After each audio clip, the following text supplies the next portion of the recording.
SwayamPrabha. Digital India. Educated India.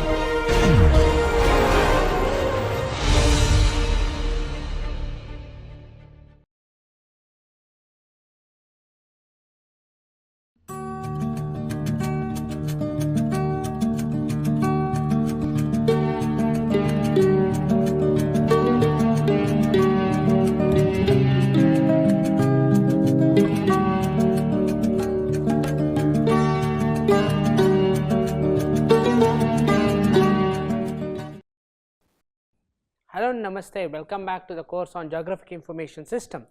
In my previous class, we had started looking at what do you mean by an overlay, what do you mean by overlay on a point on a polygon basis or overlay on vector asset. Now, as in such, we will continue with the same mode.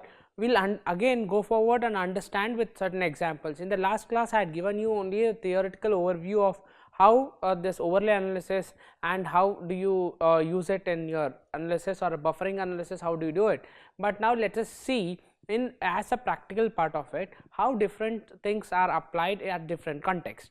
Okay, this specific class is an extension class of the previous session, whatever I have spoke in the previous session, and this is exactly the thing that theoretically that I had given. I would put it in more in a practical purpose. So, okay, so I would speak today on point in polygon analysis. I spoke about how vector on vector data is possible. I spoke about polygon and points. I spoke about polygon overlay, point in polygon overlay, and also I spoke about how you can utilize it for various analysis. So, I would take it forward. I would look at the same aspects as I spoke in the previous class. Then operations on overlapping entities. How do you do an operation on overlapping entities? Then the vector overlay is the same, I would not stress much. Then the distance relationship I have already spoken in the previous class, I would not pick up much here, but that is one of those things that you have to see when you are looking at how the distance is measured and how it is actually changing. Then we look at the buffering part of it, what are the different buffers, how buffering is an issue, how the buffering can be utilized for various analysis, then the connectivity. Now, when we are looking at point in polygon analysis, for example, there is one problem here. So, if you have this is a polygon, this is a circular polygon, so you have 2 points that are here, but there is only one point that is actually crossing the polygon, which means to say that this point will be highlighted in as a simple case of point in polygon analysis, which means it is either indicating a specific property of that particular polygon, okay, or it may be a qualitative or it may be a quantitative issue. But when you are looking at any complex issues, you may see that there may be a lot of crossings of a particular polygon. If you look at here, these are 2 points, and if you take a point B, there is 2 crossing, and where if you take a point A, it has 3 crossings. If it is done, if you are trying to understand a cross sectional analysis in this particular study. So, that is what is a point, that is how a point in polygon analysis is done. For example, if I draw a line like this and try to see that particular point, how it is analyzed over a particular region. Okay. So, if there are more crossings of a particular polygon by a point, then it becomes a complex problem. When it is only one or maybe even 2, becomes a more simpler problem, which is much easier to solve in any of the polynomial equations. Okay. And the third one is the problematic issue, where there is a point on the boundary, or some point is outside the boundary and some point is inside the boundary. So, the such issues are more of complex. So, you have to either understand what percentage of that polygon is actually indicative of this particular point. So, to find that your polygon, you have to understand the features of your polygon, the shape of your polygon, and then try to weigh in what is the characteristics of that polygon. So, these are certain issues that you may face when you are looking at the overlay analysis. And when we look at the entire overlay, for example, if you have number, let us say, as I previously said, why I have shown you this specific image is that to tell you that whatever there may be a number of layers that you have. Let us say someone is working on urban floods. So, they have developed the drainage network, the urban area map from maybe 2 decades map or a 3 decades map, they have digitized, they have done the classifications, etc., whatever it may be. Then they have the ward boundaries of each of the maps, then they develop an natural drainage system, they develop the slope, the hillshade. So, all of these quantities they have developed. Now, that person has to look at what are the different quantities which are actually causing the urban floods. So, now you overlay one on another. For if you have all those different layers, so we overlay one on another using certain quantitative ratios. For example, if I say that I will weigh each of these layers at a particular weight. So, you will adopt maybe any fuzzy analysis, which is advanced spatial analysis, or it may be your AHP. You try to say that this is the weightage of this particular layer, or this is the importance of this particular layer in this particular analysis. So, with that you will also find out where actually the drainage network is blocked and where the flooding is happened. So, if you can understand that the flooding is happening because of the blockage of drainage network, then it is highly sensitive area. So, that is how you can come up with a flood vulnerability map, which is actually addressing the urban floods in that particular region. So, that is one example that I have just mentioned. So, you can have any number of layers, any number of quantities, but these layers have to be utilized in analysis. For example, if you are using an economic layer, okay, in your urban floods, so that gives you a different angle of analysis of this particular analysis in urban floods, but it may be useful for certain section of people who are actually looking at your model. It may not be useful for many sections of people who are looking at your model. So, the amount of data that is necessary, the same data you will use it for different kinds of analysis. That is why overlay analysis is extremely useful in GIS. Okay. So, just to give you another example, this is one of the examples from one of the research papers.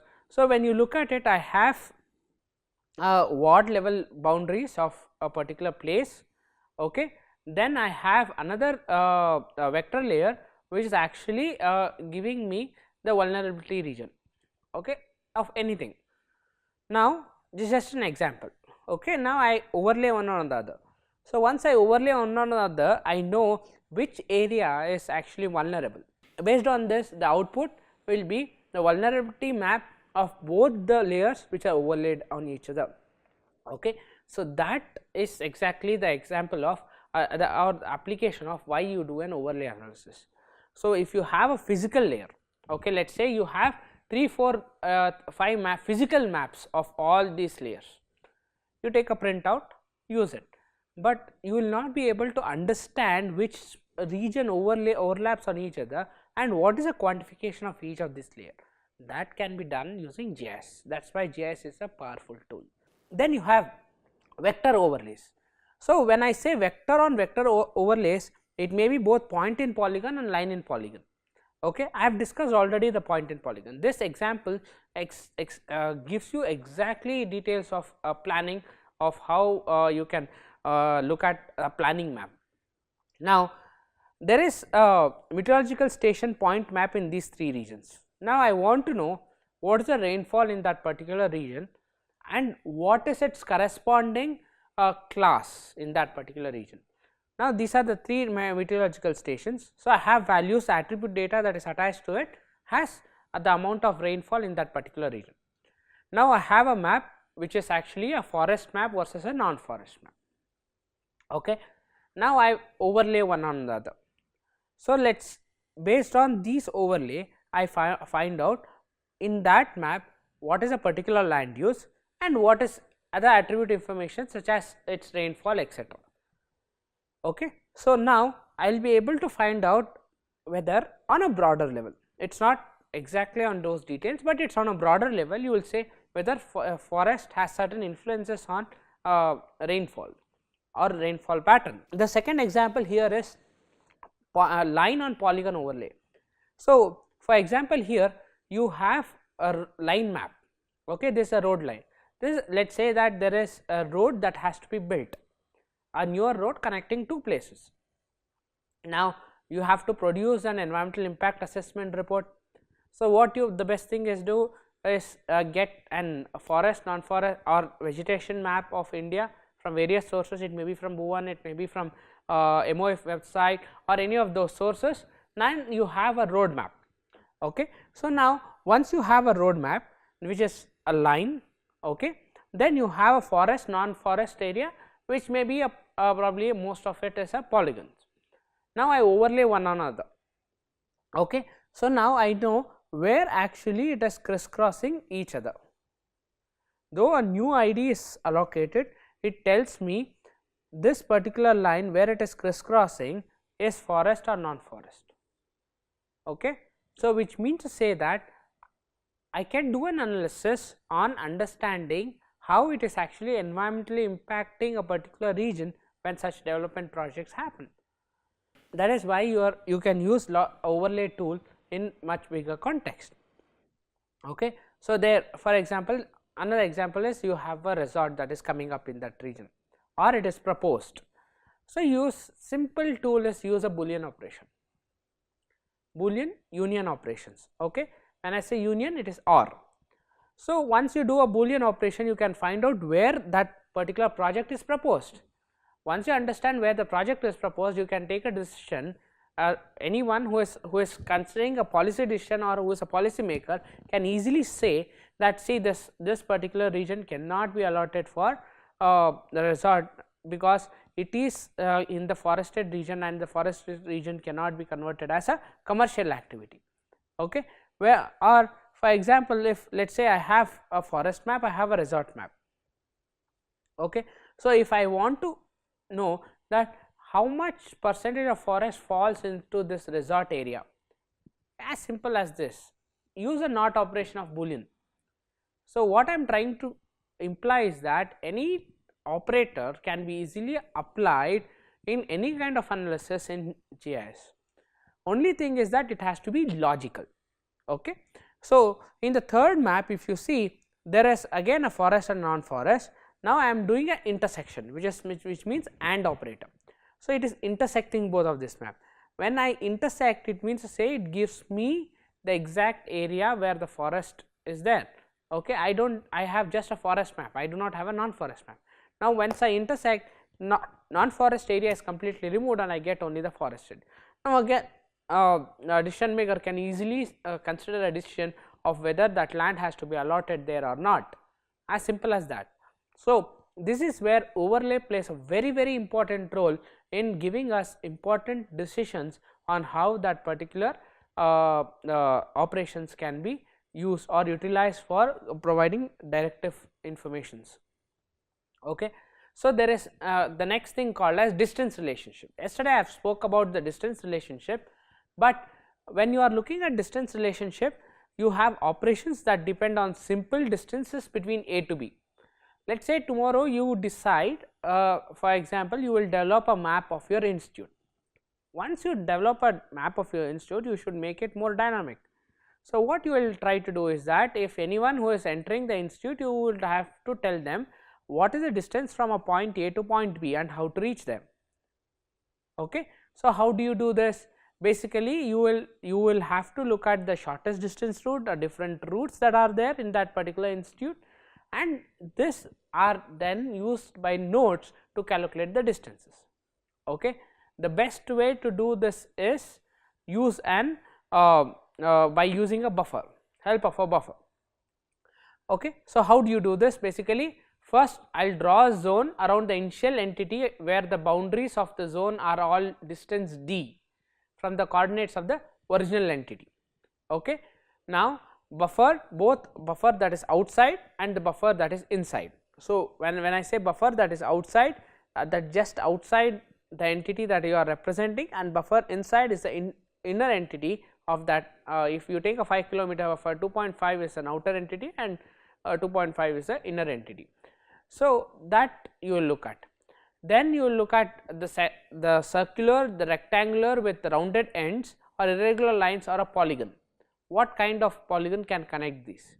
Once you have understood, once those polygons have been drawn or lines have been drawn, then buffer to the newer polygon using a temporary aid can be done using a spatial query.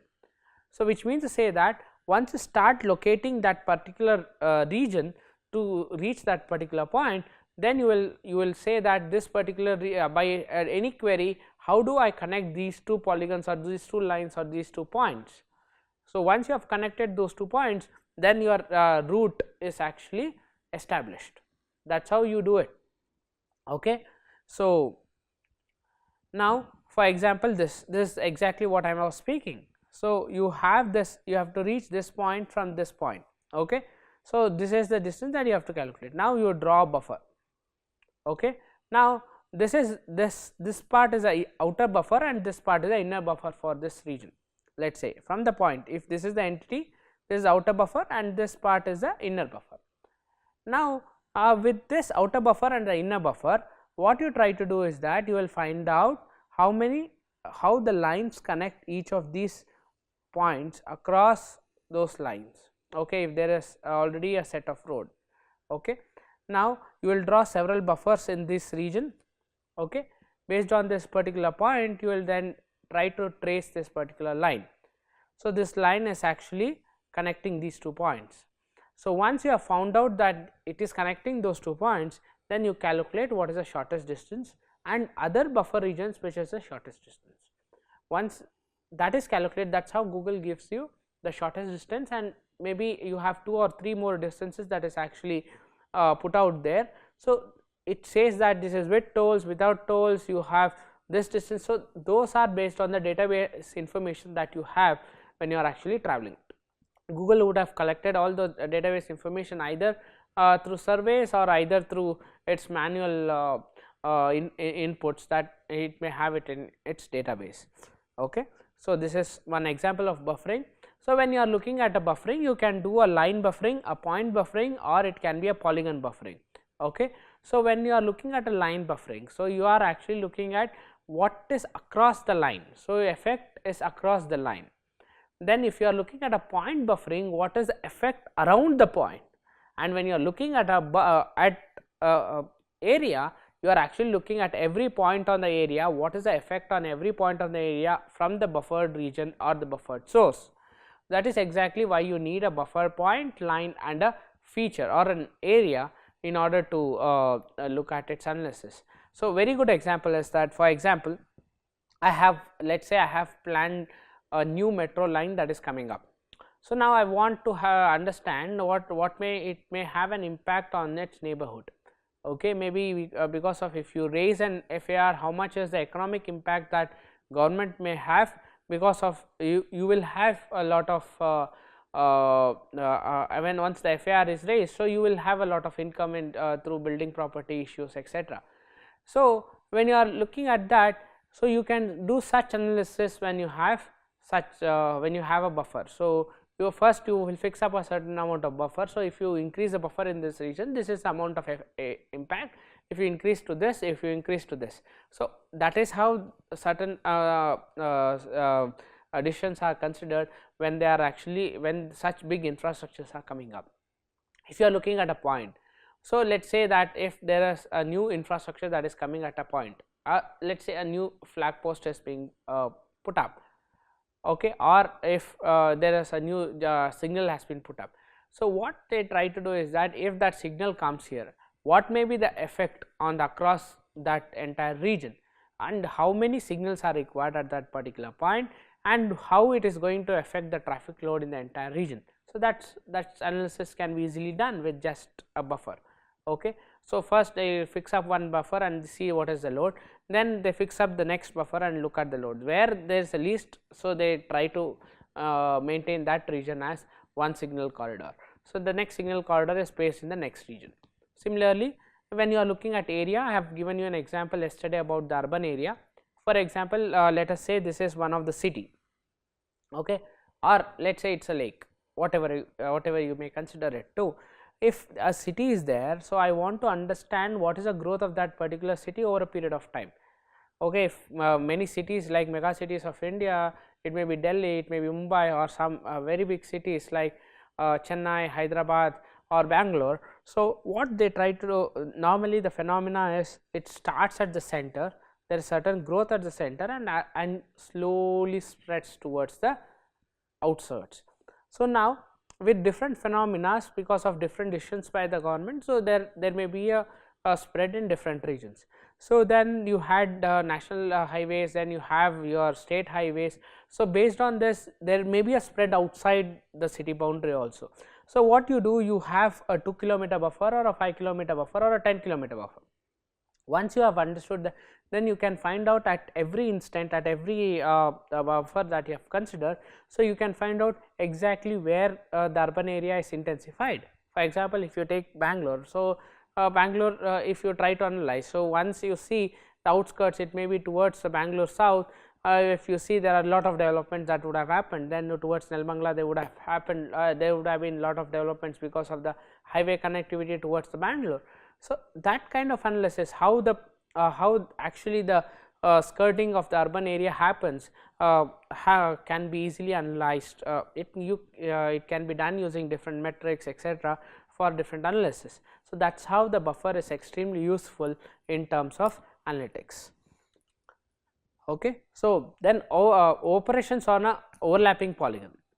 So, these normally when you have polygons which overlaps, they actually create issues that are in the disguised boundaries. Okay, it may be because of the spurious polygons. You have one polygon like this, another polygon sitting like this. So, it may be because of certain digitization errors, or it may be the errors because of different sources that have been collected. So, there may be different solutions to look at it. The first solution is designate boundaries of one feature as a dominant boundary, okay, which means to say if there is two polygon, if there is a polygon that is this is one polygon and this is another polygon, let us say like this, sitting like this, okay, exactly like this. So, if I designate this polygon as the major boundary, then this should sit something like this. That is what is one of the solutions. Then otherwise eliminate polygons that have area smaller than the critical threshold, delete that area at once. So, you can find out what is the threshold area. Then pass a smoothing window over the polygon coordinates. This can be used by fuzzy tolerance, very easily done, and most studies do this. They do a smoothing window so that all spurious polygons are removed or adjusted in the way that it has to set on each other, okay, or sharing the same common boundary. So, that is about how the overlaying polygon is done. Now, the next thing is connectivity. How do you find out entities that are directly linked in a database? For example, linkage can be spatial, cannot be even spatial, but it is attributed to be spatial. So, how do we do this? For example, let us say A is a direct neighbor of B, okay. So, A is a direct neighbor of B, or A is connected to B, that is how we speak. A is a direct neighbor of B, or A is connected to B by a topological network. Okay, if we consider a point A and a point B, both are direct neighbors, but they are connected via topological network. When I say topological network, the topologically connected lines use explicit information in the spatial database, determine the relationships among them. Neighbors is a relationship, okay, are connected by such distances and have such topological connections is again a relationship, okay. Always spatial database are related with relationship, determined by the relationship. Inter-entity distances over a network can be used to determine indices of interaction. Analysis of connectivity over a topologically directed network can be used for determining emergency services or optimizing a delivery route. It can be used for any kind of analysis. I am just giving some examples of where a particular analysis can be used. Entity attributes identify the character of a connector. What is the different connectors? I have given you example of what is a connector, what is a node, and how they are connected across each other. So, the very important thing that I have to point out here before I finish off the basic part of the analysis is that people have to understand certain things when you are looking at GIS. What are the things basically you look at is there may be a lot of logical, there may be a lot of numerical methods to retrieve spatial entities or compute spatial entities or do any kind of analysis or any kind of operations. So, you have to look at exactly what is valid. Okay. So, please look at the theoretical explanation of how you are applying a such a particular tool or why you are applying a particular tool. For example, some of those students who actually put in their resume as I know GIS, okay, but when they come to the lab and so I ask them, so why have you used a particular tool, they would not be able to explain. They would say that this particular software has this tool, so I have used this to do the analysis.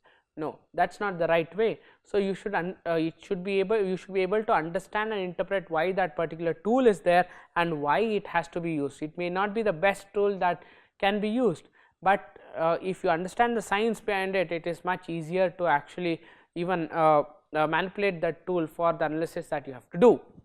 Then numerical procedures can be applied to inclusion and intersection problems, proximity analysis or analysis of relations over topological connections. So, when you are looking at this topological connectors, it is extremely important for you to analyze what kind of relations are there. So, without relations, most of them try to utilize the way the analysis is done, but they do not ever think about what is the topological connections that exist.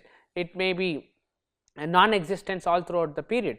So, but look at the entire topological connections and then derive what are the spatial relationship is there. So, please look at how topologically each of these are connected. Okay. We can combine methods, create models, analyze complex spatial problems, but when you are creating models, be careful on what is the model behavior, why are you adopting that particular model. Okay. So, and what kind of analysis you would be doing. So, you have to plan it first and look at what kind of models you will be looking at. So, many data analysis operations are not commutative. Okay. So, keep this in mind. The sequence of analysis operations is very important, the way it is operated. So, you cannot say that I have used this operator. So, I have used this first and this next without any logic. You should have a certain logic of why it is being used. Then spatial modeling permits what if exploration of a different scenarios. Okay, this is very important in terms of spatial modeling. Always look at scenarios which are the models wherein you create scenarios. So, it would give you the more flavors of how the model behaves at different contexts. So, your model will be more successful in case it can give you better results at different contexts when you use what if scenarios. If many brains work across, so those brains have various ways of thinking. So, what if actually gives you the exact way of replication of the real world scenario. Spatial modeling also lets planners learn to be learn from digital mistakes. So, that will help them in a larger way, but only thing is you should be good enough to understand, which means that if you can understand the basics, then it is easier for you to interpret what do you mean by a digital mistake. Okay. So, these are the things that you have to consider. So, as I said, first we looked at point in polygon analysis, wherein we looked at what is a simple problem, what is a complex problem, and what is a problematic problem. Okay. So, look at those issues when you are looking at point in polygon analysis, and we looked at how the overlapping entities can be operated. For example, we looked at how the line entity is operated on a polygon, or how a line entity is used for various analysis. Then we looked at vector overlay, buffering we discussed about how buffering can be done, whether it is urban scenario or whether it is application to any natural resource management, whatever you can do it. Then distance relationship, that is extremely important. How do you do a distance relationship? Probably one can understand its applications in a very large context when you are developing the entire database for a particular region or city or a university. Then we looked at connectivity, so that is extremely important. And finally, I ended this particular class with certain cautious things that you have to look at when you are looking at spatial analysis. So, in the next class we would take up the last part of how do you do an analysis is the advanced analysis. What are different advanced tools do you have? Okay. So, once we have understood this, if you have understood the advanced tools, at the end I would also give you certain ways of how what is the issues when you actually look at the GIS as a data, okay, as a tool, as a data. So, that is how would be the next class. So, until then, have a nice time. Thank you very much.